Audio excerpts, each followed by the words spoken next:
Revolusi tumbangkan Ali Abdullah Saleh. Menteri HAM Yaman, Huriyah Masyur, dalam laporannya kepada Komisi HAM PBB menyebutkan bahwa jumlah korban revolusi Yaman sejak meletusnya revolusi pada bulan Februari 2011 sampai Maret 2011 mencapai lebih dan 2.000 orang meninggal dunia dan 22.000 orang terluka. Di antara mereka terdapat 143 anak-anak dan 20 wanita.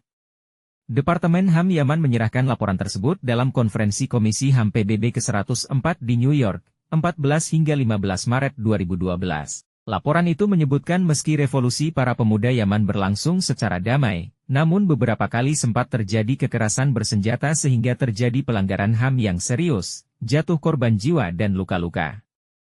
Laporan itu juga menyebutkan tahun 2011 diwarnai dengan kemunduran ekonomi Yaman yang sangat parah.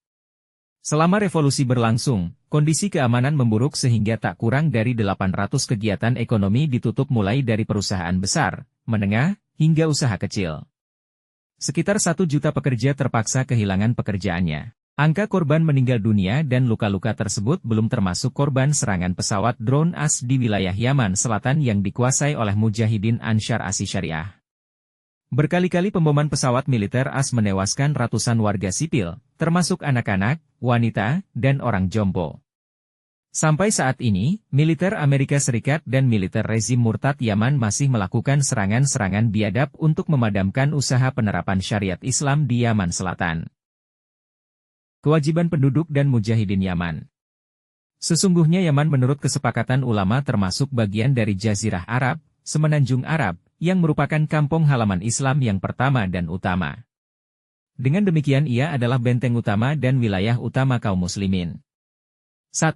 Penduduk Yaman secara umum dan mujahidin Yaman secara khusus memiliki kewajiban membersihkan negeri mereka dari orang-orang kafir dan musyrik. Berdasar hadits dari Ibnu Abbas bahwa Rasulullah bersabda, keluarkanlah orang-orang musyrik dari Semenanjung Arab dan berilah hadiah kepada utusan sebagaimana aku biasa memberi mereka hadiah.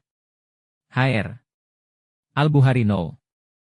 3053 dan Muslim No.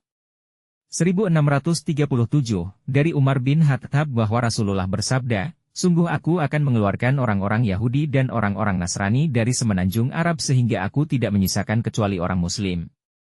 Hr. Muslim No. 1767, 2. Penduduk Yaman secara umum dan mujahidin Yaman secara khusus memiliki kewajiban melindungi kekayaan alam Yaman secara khusus dan Semenanjung Arab secara umum dari perampokan sistematis oleh Amerika Serikat, Inggris, dan bangsa-bangsa kafir barat lainnya.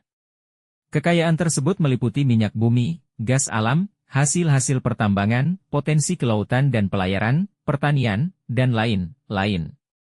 Hal itu sebagai bentuk mempertahankan dan melindungi keberkahan Yaman dan Semenanjung Arab.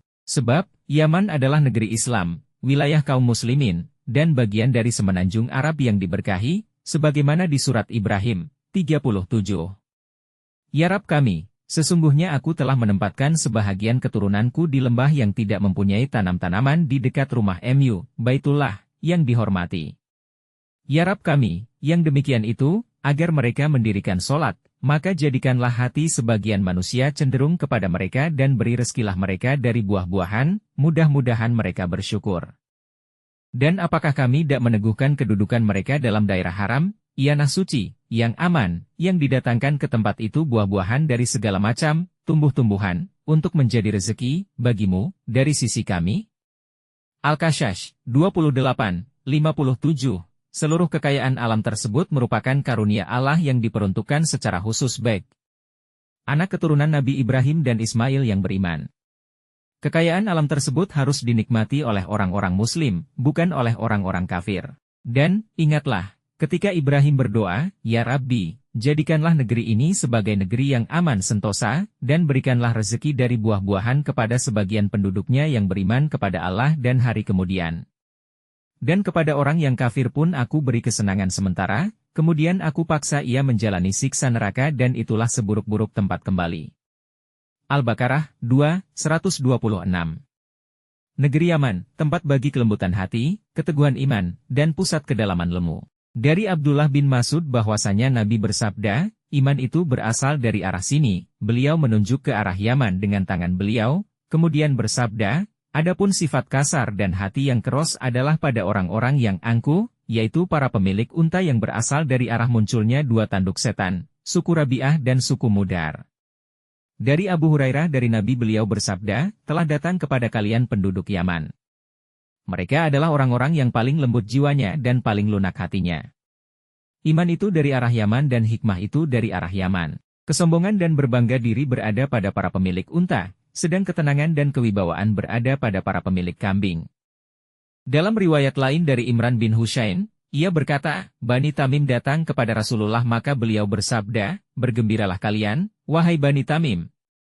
Mereka menjawab, kenapa Anda memberi kami kabar gembira? Lebih baik Anda memberi kami sesuatu pemberian. Mendengar jawaban mereka, wajah beliau pun sontak berubah.